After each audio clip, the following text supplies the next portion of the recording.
ready, everyone, because the plan is coming together perfectly. The U.S. is prepping for war with Iran. We'll get to that part of the story in a second. But first, war is really good for business. I don't know if you've gotten the memo or not. I mean, really, really good for business. If you are Raytheon, by the way, or any other defense contractor, you're making boku bucks right now. Raytheon held their quarterly earnings phone call. These are always fascinating to listen into. And a Wall Street analyst was on the call, as they always are.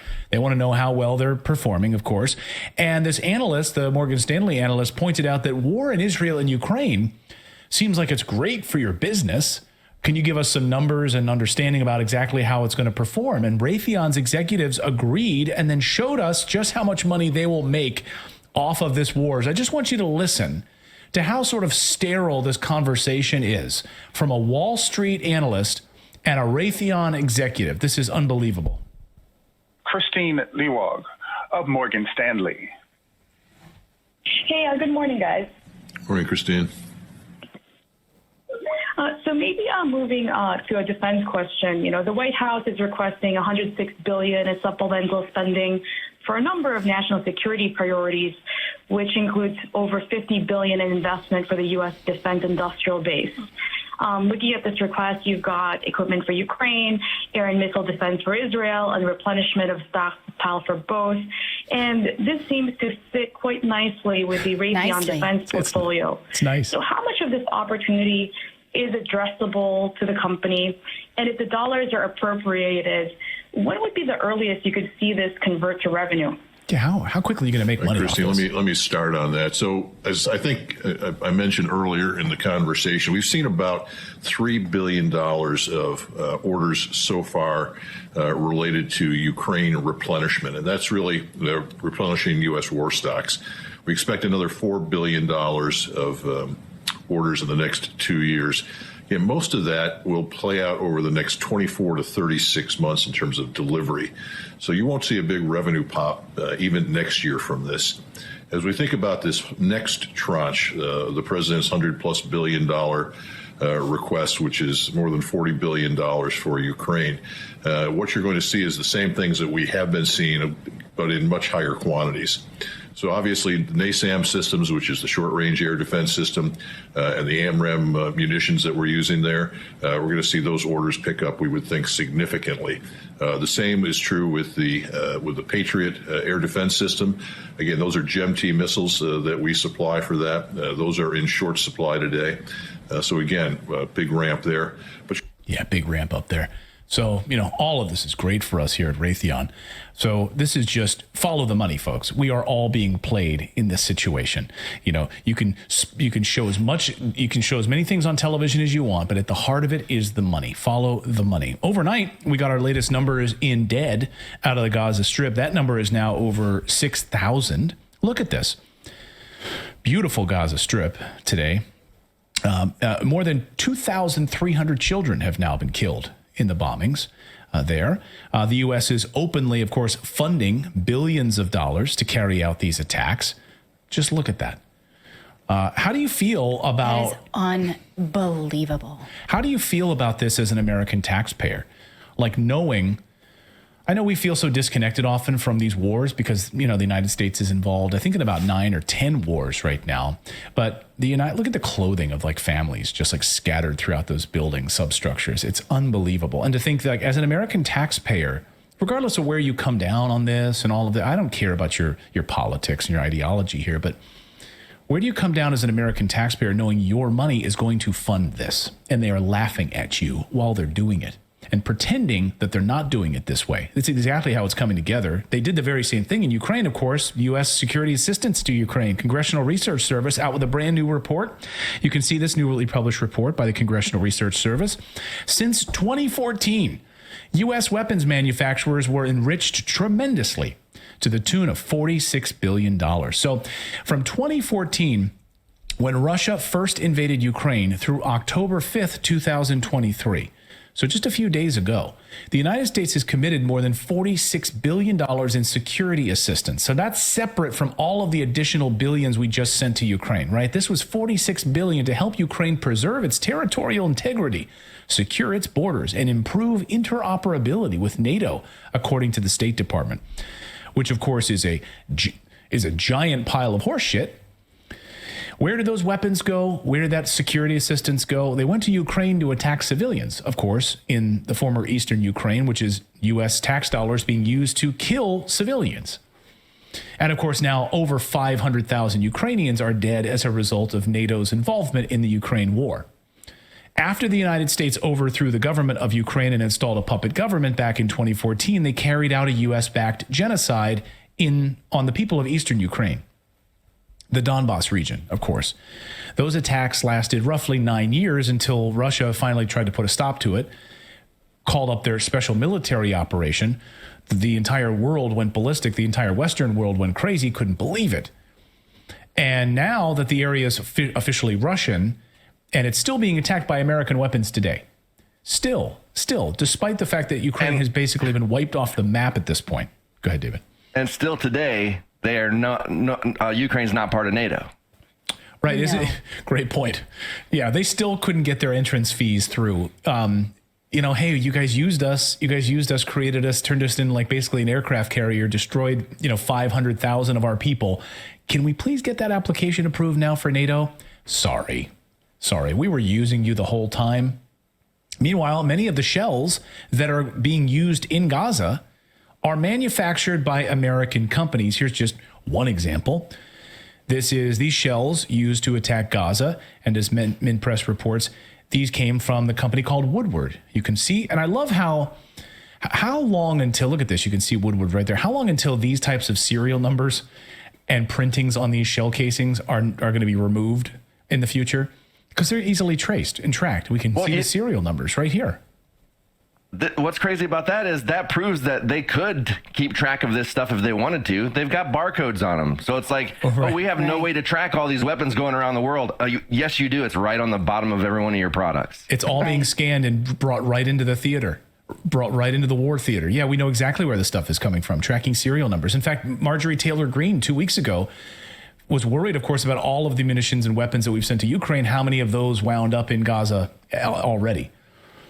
Well, the top shareholder in Woodward, by the way, of that shell that you just saw, is Vanguard, which also has a charitable arm, according to Minpress, that has been used to funnel hundreds of millions of dollars to the Israeli lobby groups and the Friends of the Israeli Defense Forces. Okay, that's so shocking. Of course, the requests from Israel to bring new weapons to the region started immediately. Did you know that the lobbyist groups in Washington that are pro-Israel really started after the assassination of JFK, because JFK was a proponent of a land dispute between the Palestinians and Israelis. And so that was something that was really top of his foreign agenda. And because he spoke on behalf of giving them statehood, they were really worried about it. Once he was assassinated, they were like, phew, that guy's gone. And so that is really when these lobbyist groups came in and said, we need to start funneling some U.S. money and garnering U.S. support.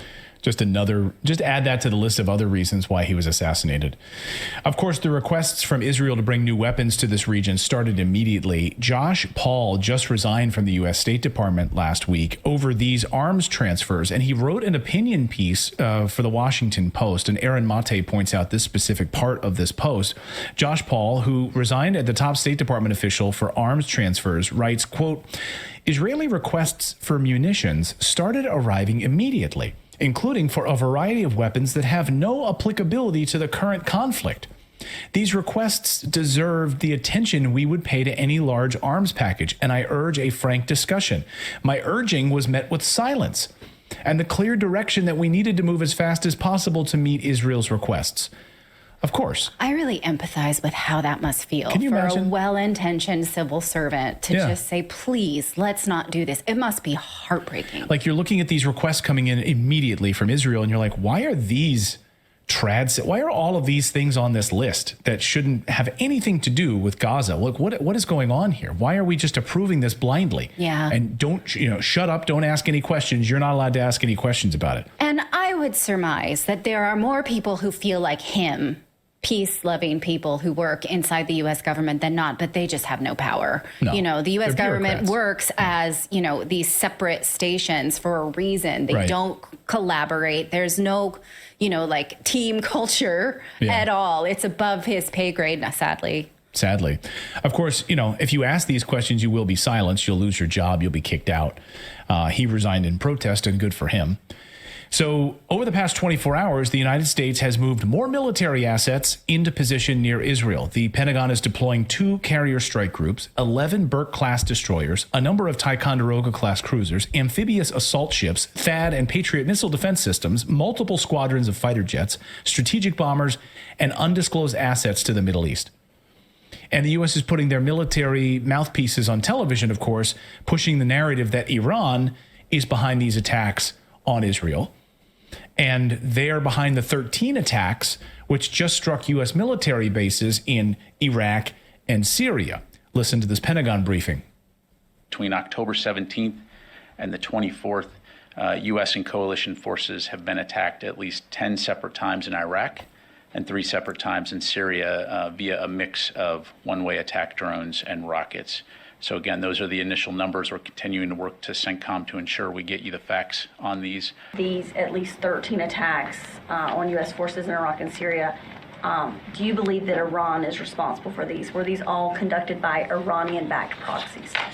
Well, I think we've been pretty clear on this, and my colleagues at the White House yesterday talked about this as well.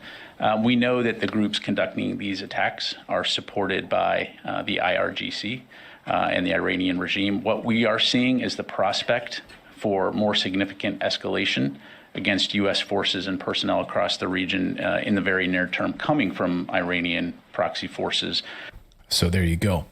By the way, why do we have military bases in Iraq and Syria? Our military bases were attacked in Iraq and Syria. Why the hell do we have military bases in Iraq and Syria? We are in Syria illegally, so maybe you should leave. Just an idea. You're not supposed to be there. You're illegally there, by the way. It is an illegal occupation. We showed you maps the last time we talked to Kevork Almasi.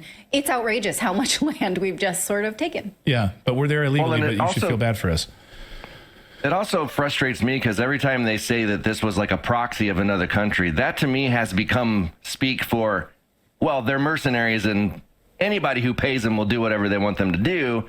We paid them a little bit of money and now they're going to lead us into a war. You know what I mean? It's like it always ends up being a proxy. It's not like Iran is taking, it wasn't like the Iranian military went in and did this. So whenever it's a proxy, I get skeptical because they can easily say, oh, yeah, it was just a group of, Of course you should be skeptical. Yeah, you should absolutely be questioning all of this. Well, I hope all of us are doing that because this is all propaganda, right? And so why is the White House thrilled about supporting a war in the Middle East?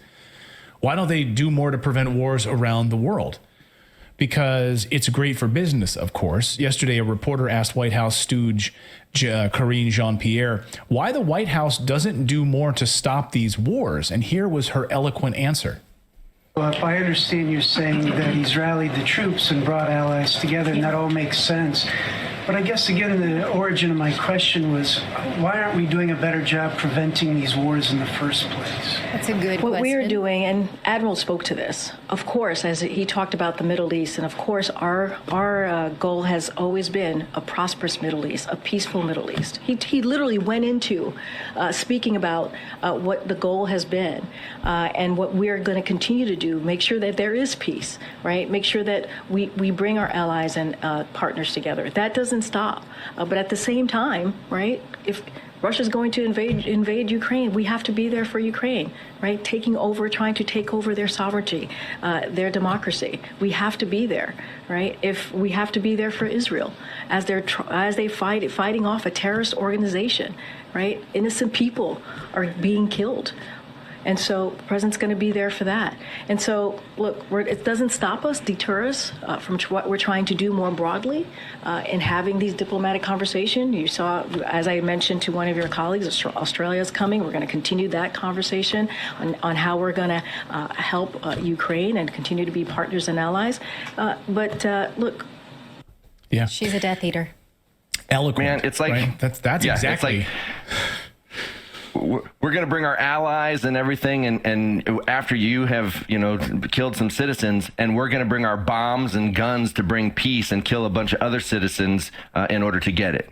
Yeah, we have to be there. We have to be there. It's really hard to be the savior of the world. This is how we bring peace to great democracies like Ukraine. Ukraine is a bastion of democracy. Suspend elections, close down churches, burn books. They're a bastion of democracy. We need to go there with our peace-loving bombs. That's how we do it. These warmongering dipshits they don't want peace at all, of course. That's the real answer. She should have been more honest. It would have been great if she was actually honest for once. She'd be like, Mike, if that is your name, Mike, in the back, we don't want peace. All of our politicians are paid for by the military-industrial complex. We don't want peace. That's the opposite of what we want, Mike. Are you a dipshit? Why are you even here in this press corps? Are you new here? Are you new? You don't go here, do you? You don't go here, do you? I feel like we're watching Monsters, Inc. It's like, hey, let's try peace. And all of a sudden we try peace and it's more profitable than war. Yeah, like the laugh, the laugh machine instead of scare tactics. It's a good one. I like that. So follow the money. The United States is funding both sides of this genocide right now in Gaza, and it's making war profiteers very happy. As we've reported, the United States openly armed and supported Hamas before, as so did the Israelis. We send money to Israel. They send it to Hamas. They send it to their mosques. We fund them. We pretend like Iran is behind all of this. Here's Senator Lindsey Graham pushing for war in Iran. You said this week that the only way to keep the war from escalating is to hold Iran accountable, part of what you're talking about now, and that it might mean bombing their oil refineries. Yeah. Have you had any discussions with the Biden administration about this? A bit. Here's my message. If Hezbollah, which is a proxy of Iran, launches a massive attack on Israel, I will consider that a threat to the state of Israel, existential in nature. I will introduce a resolution in the United States Senate to allow military action by the United States in conjunction with Israel to knock Iran out of the oil business. Iran, if you escalate this war, we're coming for you. Are you effectively poised to declare war on Iran? That's very strong language. I am poised to use military force to destroy the source of funding for Hamas and Hezbollah. Oh, okay. So the source of funding for Hamas, you mean the United States and Israel with a long track record of doing so? Remember, Hamas didn't exist until we basically created them and funded them. This is like an SAT question where they're like, Hezbollah is to Iran as blank is to the United States. And you could put any terrorist organization in there. Al-Nusra, right? Yeah. If we're really making comparisons, I'll make you a chart, right? But we pretend we don't have our own proxies and then call out other proxies when it works for our proxies. Yeah, it's like a three-dimensional chess, and they hope you don't understand how it's being played. Yeah. And as the Wall Street Journal points out, money that goes into the Gaza Strip is fully coordinated. This is amazing. Money that goes into the Gaza Strip is fully coordinated with Israel and the United States.